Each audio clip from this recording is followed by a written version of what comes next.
Two former police officers in the Butte area took their own lives this month.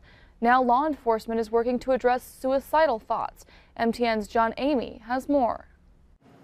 In the span of 1 week, a former police officer from Anaconda and one from Butte took their own lives. These tragedies shed light on a profession that can take a serious physical and mental toll. Law enforcement is one of the most noble careers you can choose. It's probably one of the most rewarding careers you can choose, but it's also a career that can take a lot out of you as you progress through your career. The group Badge of Life reports that 108 cops nationally committed suicide in 2016. The reasons may vary, but law enforcement can be a difficult and highly stressful occupation. And you see so much trauma that sometimes it's not really apparent to you that it's affected you.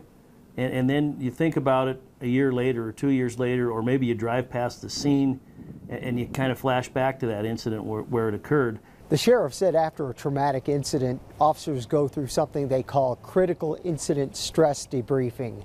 And more officers are willing to seek counseling if they're having troubles at work.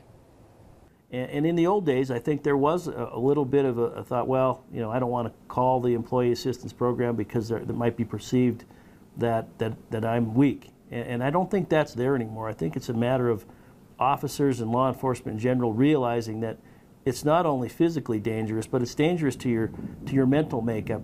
The sheriff added that he will miss his fellow officer and friend, Tim Tracy.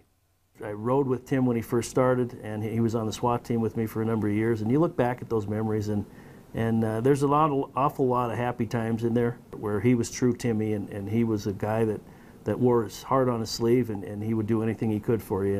Taking care of their own. In Butte, John Amy, MTN News.